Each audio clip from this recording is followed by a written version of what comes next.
जब आपका प्रिंटर इस तरह की आवाज़ें निकाल रहा हो, इसको ग्रीटिंग नॉइज़ बोलते हैं, और पेपर इसमें स्टक हो रहा हो, तो इसकी क्या रीज़न होती है और इसको कैसे डायग्नोज करना है, कैसे उसकी रिपेयर करना है, ये तीनों चीज़ें मैं इस वीडियो में आपको सिखाऊंगा। तो सबसे पहले हम इसका जो पेपर इसमें स्टक हुआ है उसको निकाल लेते हैं। प्रिंटर का ये जो नॉइज़ है, जिसको ग्राइंडिंग नॉइज़ भी बोलते हैं, या इस तरह की जो आवाज़ें निकाल रहा है और पेपर स्टक कर रहा है, इसको हम एग्जैक्ट इसको जानने के लिए हमें देखना होगा कि इसके कौन से यूनिट में इसकी फॉल्ट है, किस यूनिट की आवाज़ है, ड्रम यूनिट की आवाज़ है या फ्यूज़र यूनिट की आवाज़ है।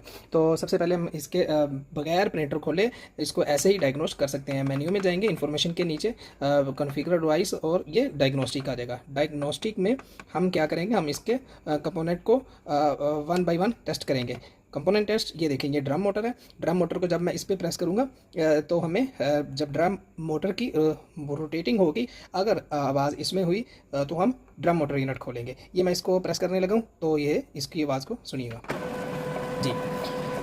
इसमें इस तरह का हमें कोई साउंड फाइंड नहीं हुआ, मीन्स कि हमारी ड्रम मोटर का यूनिट जो है ना, वो खोलने की ज़रूरत नहीं है, वो हमारी एक्यूरेट है, वो ठीक वर्किंग कर रही है। अब हम इसके बाद क्या करेंगे, इसके बाद हम इसके लेज़र स्कैनर यूनिट को टेस्ट करेंगे। तो ये बिल्कुल ब्रीथिंग इसकी साउंड है, जो बिल्कुल स्मूथ है।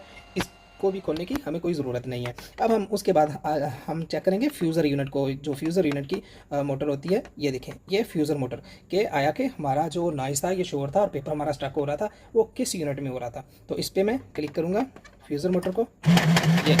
ये हमें डायग्नोस हो गया, हमने फॉल्ट जो है ना इसका फाइंड कर लिया कि असल इशू जो है फ्यूज़र में है। ठीक है, फ्यूज़र यूनिट में ये नॉइज़ है। तो इसको हम कैसे रिपेयर करेंगे, हमारे ये साथ रहिएगा। अभी हम इसका फ्यूज़र को बैक यूनिट इसका फ्यूज़र खोलेंगे और आपको एग्जैक्ट जहाँ पे जो इसका इशू था वो दिखाऊंगा और उसको रिपेयर करेंगे।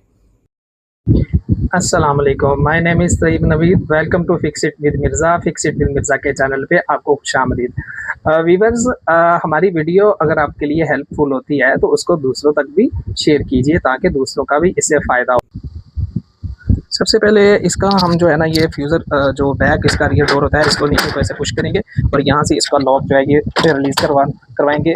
इसके लेफ़्ट और राइट दो स्क्रू होते हैं, इनको हमने अनस्क्रू कर लेना है। एक राइट लेफ़्ट खोल लिया और ये राइट साइड वाला। तो इसके बाद हमने ये नीचे से जो ट्रे होती है, यहाँ दो लॉक होते हैं, उनको रिलीज़ करवाना है और ऐसे हमने इसका जो रियर डोर है उसको ओपन कर देना है। ये इसका फ्लिपर है, इसको उतारेंगे। ये फ्यूज़र के इधर पावर कनेक्टर होते हैं, डीसी कनेक्टर, इनको हमने इधर से रिमूव करवा लेना है। रिमूव करवाने के बाद ये एक इधर कनेक्टर है पेपर सेंसर का, और इसके बाद इसका ये डीसी कंट्रोलर है, इसको भी रिमूव कर लेंगे। इसके 4 स्क्रू होते हैं, इसके इन चारों को हमने अनस्क्रू करके इधर से रिमूव कर लेना है।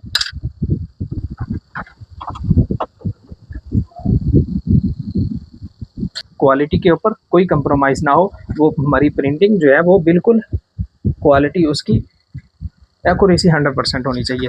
ये देखिए, ये मैंने इसका फ्यूज़र निकाल लिया जी। अब फ्यूज़र निकालने के बाद इसके ये जो तीनों गेयर्स हैं और जो ये अंदर इसके गेयर होते हैं, ये वाले, इनको सबको चेक करना है कि इनकी जो कॉलर है वो सबके बिल्कुल ठीक है या वो कंज्यूम हो चुके हुए हैं। तो सबसे पहले ये जो फ्यूज़र के 3 गेयर है, मैं ये चेक करूँगा। आप देख सकते हैं कि कितना ज़्यादा इसका डिफरेंस है। ये देखें, ये वाला जो गेयर है ना, सबसे ज़्यादा ये चेंज होने वाला हुआ है। ठीक है, मैं जूम करके आपको दिखा रहा हूँ। इस वजह से हमारा जो है वो स्लिपरी, इधर से ये देखें, यहाँ से इसका जो कॉलर है ये ब्रेक हो गया हुआ है। ठीक है, ये स्लिप भी होता है। पहले हमने ये चेंज करने हैं, इसके लिए मेरे पास पूरा फ्यूज़र गियर का एक सेट है, तो मैं ये सारे गियर चेंज कर दूंगा। मेरे साथ रहिएगा, आपको अभी वीडियो में दिखाते हैं।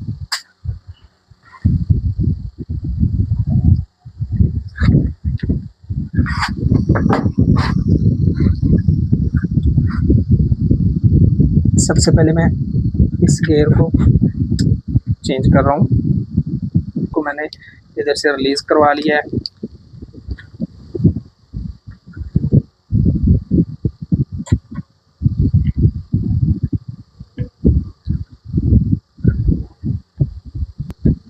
ये लो, वापस इसके ऊपर हमने वैसे ही एडजस्ट कर देना है जैसे हमने उतारा था।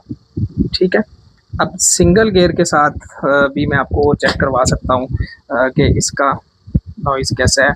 तो इसके बाद हमने ये प्रिंटर को ऐसे चेक करके, तो इसका अभी हम पावर लगा के आपको नॉइज़ चेक करवाएंगे, साथ एक प्रिंट निकाल के भी दिखाएंगे।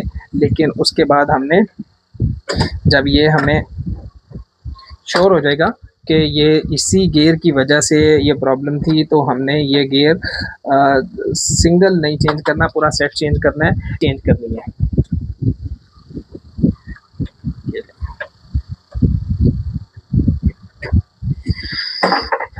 ये वापस हम इधर लगा देंगे।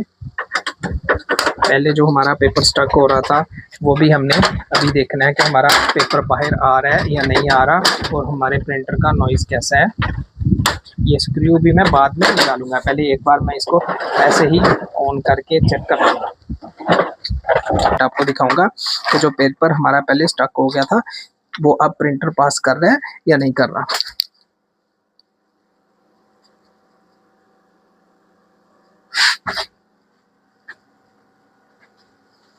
इसके बाद मैं प्रिंटर को दोबारा खोलूँगा और उसमें स्लीव की क्या कंडीशन है वो आपको दिखाऊँगा। वो रिप्लेस होने वाली है तो वो उसको हम रिप्लेस करेंगे। ये हमारा 30-15 का फ्यूज़र है। तो मैं आपको सबसे पहले ये बताऊँगा कि जब भी आप स्लीव की ये वाली कंडीशन देखें ना, इस तरह की सरफेस, तो स्लीव को रिप्लेस कर दें, न्यू डाल के दें। कस्टमर की सेटिस्फेक्शन के लिए मैं आपको यही रिकमेंड करूँगा।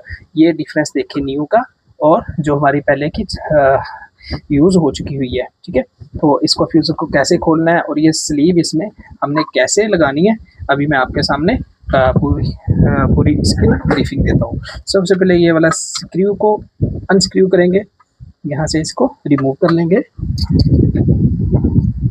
थोड़ा सा इसको राइट साइड की तरफ प्रेस करेंगे तो ये कवर उतर जाएगा, और ये वाला कनेक्टर हमने इधर से निकाल लेना है। ठीक है, अब हम इधर इसके एक लॉक होता है फ्यूज़र का, जो ये फ्रंट डोर के साथ कनेक्टेड होता है, इसको निकाल लेंगे, इसको इसके साथ ही कनेक्ट करके साइड पे रख लेंगे ताकि बाद में हमें ये लगाना भूल ना जाए। इसके बाद हम ये राइट और लेफ्ट वाला जो स्क्रू है इसको इधर से रिमूव कर लेंगे।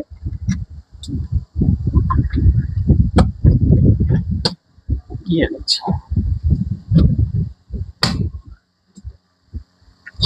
ये हमारा यहाँ से दोनों जो स्क्रू थे वो अनस्क्रू हो चुके हैं। तो अब यहाँ एक ये छोटा सा लॉक होता है, इसको अनलॉक करके ये ऊपर वाला जो इसका मेटल कवर है ये हमने ऐसे ही उतार के रख लेना है, और ये जो इसकी एक्सेस ट्रे होती है जो पेपर आगे फॉरवर्ड करती है, इसको भी निकाल लेंगे। यहाँ से इसका डीसी कनेक्टर रिमूव करके, और ये जो इसकी केबल है इसको यहाँ से अनलॉक करके हीटर यूनिट को बाहर निकाल देंगे।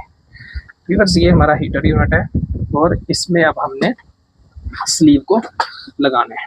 ठीक है, ये लॉक है, इसको प्रेस करूँगा तो ये इधर से रिमूव हो जाएगा। तो पुराने वाली स्लीव को हम निकाल दिया हमने। जो हीटर यूनिट के ऊपर हमारी बर्न हुई ग्रीस होती है उसको अच्छी तरह से साफ करना है,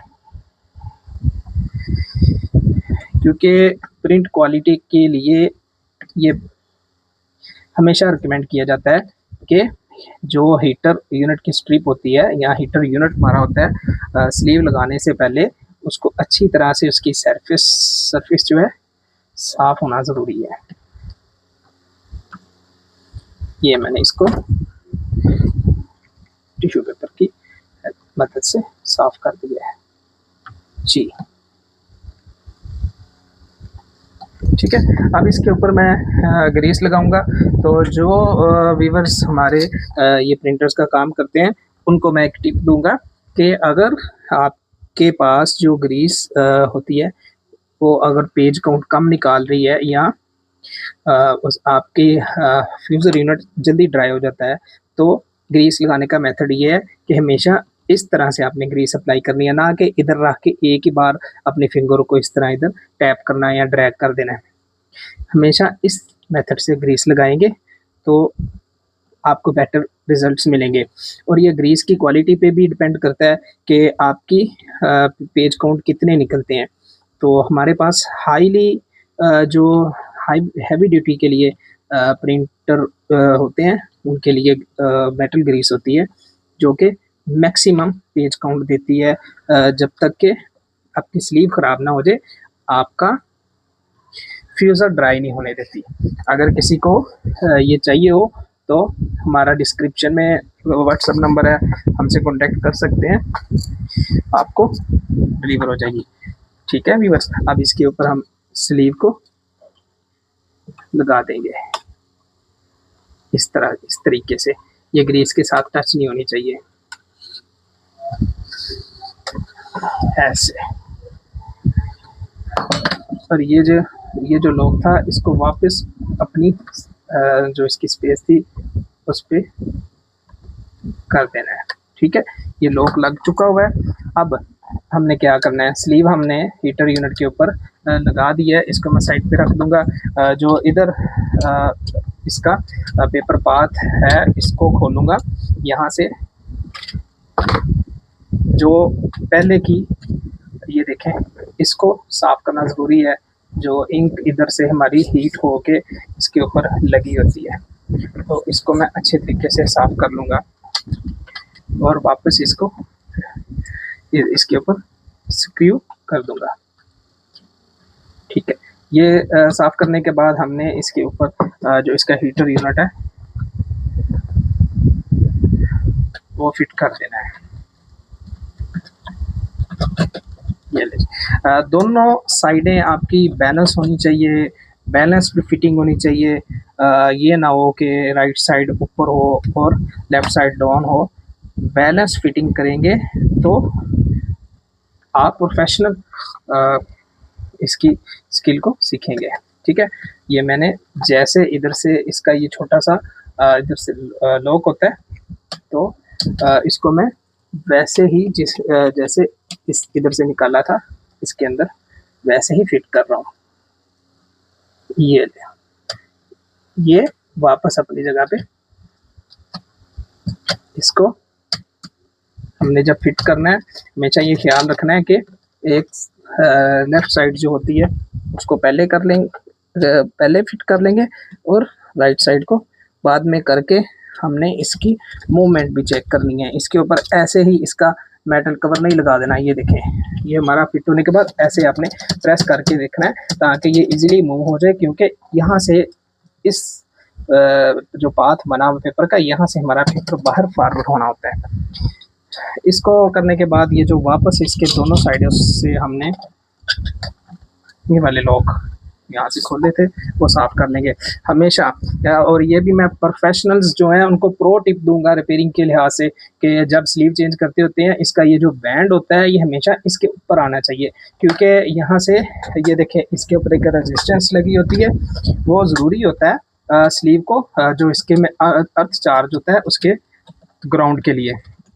अगर आप इसी तरीके से स्लीव चेंज करेंगे तो आपको फ़ायदा ये होगा कि आपकी जो इंक उसके ऊपर चिपक जाती है स्लीव की साइडों पे, वो कम से कम स्लीव जो है ना उसके ऊपर इंक जो ड्राई होगी, और आपका फ्यूज़र उसकी लाइफ देर पा रहेगी।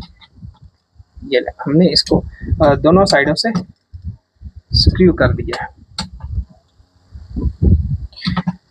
व्यूअर्स, ये HP लेज़रजेट 3015 प्रिंटर है जिसका फ्यूज़र हम इसकी स्लीव इसको हमने रिप्लेस किया है। ये हैवी ड्यूटी प्रिंटर्स में इसका नाम आता है। अगर आपकी डेली की कोई प्रिंटिंग 150 से 200 300 पेज है तो ये आपको बेहतरीन प्रिंटिंग देता है। ये बैक कवर भी फिट हो गया। ये जो कनेक्टर है इसको वापस यहाँ अपनी जो इसकी फिटिंग बनी हुई है इसमें हम लगा देंगे। ये होता है हमारा फ्यूज़र का पेपर सेंसर का कनेक्टर। इसको लगाते हुए आपने भूलना नहीं है, अदरवाइज़ हमारा जो है ना प्रिंटर वो एरर देगा जब हम इसको लगाए बगैर प्रिंटर को ऑन करेंगे। चैनल को सब्सक्राइब कर दें और वीडियोस को लाइक किया करें। कमेंट्स में जो भी आपका क्वेश्चन हो ज़रूर किया करें। प्रोफेशनल आपको टिप्स चाहिए हो तो वो भी मिलेगी। अब वापस इसको मैं, ये जो इसका ये वाली टाई शेप का लॉक होता है हमेशा ये राइट साइड की तरफ आना है, ठीक है। इसको वापस अपनी जगह पे हम लगा देंगे। तो व्यूअर्स आप देख सकते हैं हमने स्लीव सक्सेसफुली इसमें रिप्लेस कर दी है। ये न्यू है और ये हमारी ओल्ड वाली है, ठीक है। अब इसके बाद हम प्रिंटर को टेबल पे रखेंगे और ये फ्यूज़र वापस प्रिंटर में हम उसको असेंबल करके आपको इसका प्रिंट चेक करवाएंगे। वीडियो को एंड तक देखिएगा। आज इस वीडियो में हमने प्रिंटर का जो फॉल्ट था वो उसकी जो गियर थे वो उसके चल चल के वर्न आउट हो गए थे, जिसकी वजह से हमारा पेपर स्टक हो रहा था, प्रिंटर पेपर पास नहीं कर रहा था। ये इसका मैं डेमो पेज अभी प्रिंट करूँगा।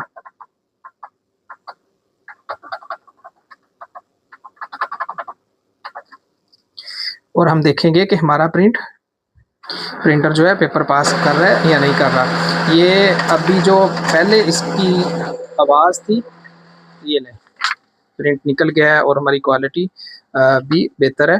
तो वीडियो देखने का बहुत शुक्रिया। वीडियो को लाइक कीजिए और हमारे चैनल को सब्सक्राइब